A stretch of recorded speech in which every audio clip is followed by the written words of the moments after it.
Hello friends. मैं आज आपके सामने लेके आया हूँ यूकेपीएससी के जो एफआरओ एग्ज़ाम में जो एक क्लॉक से क्वेश्चन पूछा गया था। ये सबसे डिस्प्यूटेबल क्वेश्चन बना हुआ है अभी तक, क्योंकि मैं भी कई कोचिंग संस्थानों के आंसर की चेक कर चुका हूँ। इसमें हर कोई इसका आंसर 165 डिग्री दे रहा है, जो कि इसका अधूरा सच है। इसके दो आंसर बनेंगे, पहला तो 165 और दूसरा बनेगा 195। तो इसलिए जिन जिन बच्चों ने चाहे 165 किया है 19 या 195 किया है, दोनों सही हैं। ये क्वेश्चन बेनिफिट टू ऑल जाएगा। जब भी आयोग इसके आंसर के रिलीज़ करेगा, तो आप इस पर अगर उसने पहले ही मान लिया कि ये क्वेश्चन या गलत है कि या इसके दो आंसर हैं, तो ठीक है। अदरवाइज़ आप इसमें ऑब्जेक्शन कर सकते हैं। जिसने भी 195 क्लिक किया है या 165 क्लिक किया है और उसे लगता है कि आयोग 195 दे रहा है या 165 दिया, तो वाइस वर्सा जो भी कंडीशन बनती है, तो आप उसको चैलेंज कर सकते हैं। ये बेनिफिट टू ऑल जाएगा, क्योंकि इसके दोनों आंसर सही हैं। अब इसको दिखाते हैं हम कैसे सही है। कि अब देखिए, जैसे एक पूरी क्लॉक होती है, इस क्लॉक में 12 या 3 9 1 2 4 5 7 8 10 11 टाइमिंग दिया हुआ है हमें 12:30 में क्या होता है, जो मिनट की सुई होती है वो तो 6 पे, और जो आवर्स की सुई होती है वो 12 एंड 1 के मिडिल में होगी। तो हमें पूछा गया है इन दोनों के बीच का एंगल, बट इसमें कहीं पर भी मेंशन नहीं है पेपर में कि एंगल हमें क्लॉकवाइज दिया हुआ है या निकालना है, सॉरी, या एंटी क्लॉकवाइज। क्योंकि एक एंगल तो अगर इसमें ये घड़ी की सुई की दिशा में, चाहे वामावर्त या दक्षिणावर्त कहें या वामावर्त, ये एक एंगल ये बनेगा हमें, और एक एंगल बनेगा हमें ये वाला बाहर वाला।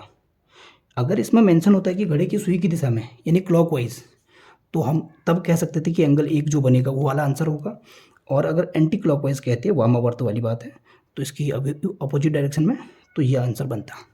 तो अब देखते हैं कि पूरी जो एक घड़ी होती है, एक सर्कल या वृत्त के आकार की होती है, जिसमें टोटल कुल 360 डिग्री का एंगल बनता है। पूरे घड़ी में 360 डिग्री का कोण बनता है। अब इसमें क्या होता है, पूरी घड़ी ये 12 डिजिट से 12 अंकों में डिवाइडेड होती है। यानी किसी ही दो अंकों के बीच में 5 मिनट का फैसला होता है। दो अंकों के बीच कुल 5 मिनट का फैसला, जैसे 12 एंड 1, ये दो को डिजिट हैं, इनके बीच 5 मिनट का फासला है। तो सेम ये डिफरेंस चलते आ रहा है, जैसे 12 और 1 के बीच में 5 मिनट, 1 और 2 के बीच में, इस प्रकार ये पूरे 12 हो जाएंगे। देखेंगे तो ये गैप में 12 गैप मिलेंगे। तो हम टोटल देखना चाहें तो 12 से मल्टीप्लाई कर दो, 12 मल्टीप्लाई 5 इक्वल टू 60 मिनट। यानी एक घंटे में क्या होता है, एक घंटे में ही एक सुई क्या करती है, पूरे जो घड़ी होती है उसके चक्कर लगा लेती है। यानी 60 मिनट में वो क्या कर लेती है, पूरा हमारा 360 डिग्री पूरा घूम जाती है। तो यहाँ से हम कह सकते हैं 60 मिनट की वैल्यू 360 डिग्री के इक्वल होती है।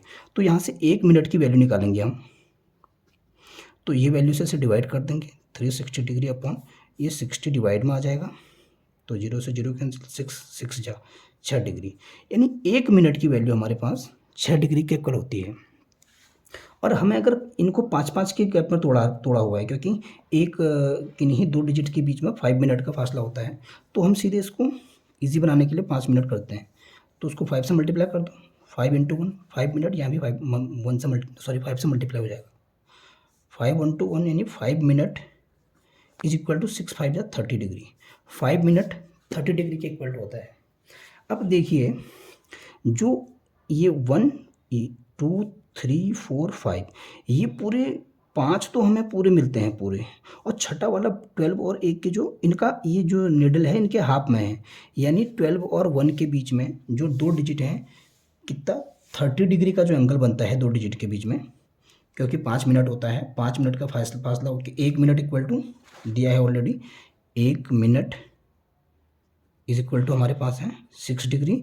तो यहाँ से 5 मिनट की वैल्यू जो निकालते हैं 30 डिग्री, तो यहाँ से हमें इसका हाफ निकालना पड़ेगा, ये वाला हाफ वाला पोर्शन और चाहिए, प्लस ये 1 2 3 4 5, और ये 5 30 मिनट के पूरे चाहिए। तो ये 1 2 6, इस केस में जो हमें पूरे 5 पूरे अंतराल बनेंगे, तो इसमें कितना एंगल बनेगा, 30 degree multiply by 5 equal to 150 degree. ये 1 से लेके 6 के बीच में तो 150 डिग्री का एंगल ऑलरेडी बन चुका है, और प्लस हमें ये और ऐड करना है, क्योंकि जो ये जो आर्स की निडल है वो 12 और 1 के बीच में है, यानी इसके जो इन दोनों के बीच में टोटल 30 डिग्री का जो एंगल बनता है उसका हाफ कर देंगे हम, यानी 30 डिग्री को हाफ करेंगे तो 15 डिग्री। ये अगर इसमें ऐड कर दें तो ये वैल्यू भी पूरी निकल जाएगी 15 डिग्री, तो ये आ गया 165 डिग्री। ये 165 डिग्री जो है पूरा ये एंगल बन गया हमारा, ये एंगल नंबर 1 जो है। इसी को most of the coaching institutes जो भी हैं सब इसी को आंसर बता रहे हैं, बट इसका जो पीछे का जो सच है इसको कोई नहीं देख रहा है, क्योंकि इसमें कहीं पर भी मेंशन नहीं है कि क्लॉकवाइज लेना है या एंटी क्लॉकवाइज लेना है। तो इसलिए इसका एक ये तो हमारा हमने एक ये वाला एंगल निकाल दिया। अब जो इसका दूसरा एंगल बचा हुआ है ये वाला, मैंने बोला पूरे क्लॉक में, पूरे घड़ी यानी घड़ी में 360 डिग्री का एंगल बनता है। तो अगर 360 में अगर ये 165 बन गया यानी 165 ये बन गया, तो बचा वाला क्या होगा, दूसरा कोण, यानी दूसरा कोण ये हमें इसमें माइनस कर दो। 360 में से अगर ये घटा देंगे ये वाला 165 वाला, तो ये पीछे वाला मिल जाएगा हमें। तो 360 में से अगर 165 डिग्री घटाएंगे तो हमें 195 डिग्री आएगा, ये इसका दूसरा आंसर। तो इस प्रकार हम कह सकते हैं कि 165 एंड 195 डिग्री दोनों इसके आंसर हैं। तो आप कॉन्फिडेंस के साथ इसमें ऑब्जेक्शन उठा सकते हैं अगर आयोग द्वारा अगर किसी एक पर्टिकुलर को, इन दोनों में से एक पर्टिकुलर को आंसर दिया जाता है कि तो ये बेनिफिट टू ऑल जाएगा। इसको करने का एक शॉर्ट ट्रिक भी है जिसको सूत्र के माध्यम से बोलते हैं। ये होता है 30h प्लस माइनस 11/2m, जहाँ ये h वाला जो है आवर्स यानी घंटे वाले टाइम को इंडिकेट करता है, और m जो है मिनट वाले टाइम को। जैसे हमें दिया हुआ है 12:30 यानी 12:30, घंटा कितना है, घंटे की जगह 12 और मिनट की जगह 30, तो इसको वैल्यू को यहाँ रख दो। 30 इंटू एच की वैल्यू है 12 प्लस माइनस, एक बार प्लस में लेंगे एक बार माइनस में, 11/2 ये एम दिया गया, एम की वैल्यू 30, ये 15 टाइम्स 15 इंटू 11 होता है तुम्हारा 165 प्लस माइनस ये 360 होता है।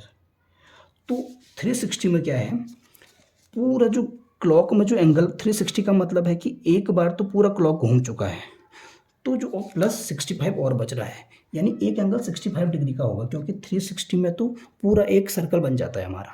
तो एक आंसर तो इसका 165 ऐसे ही आ गया।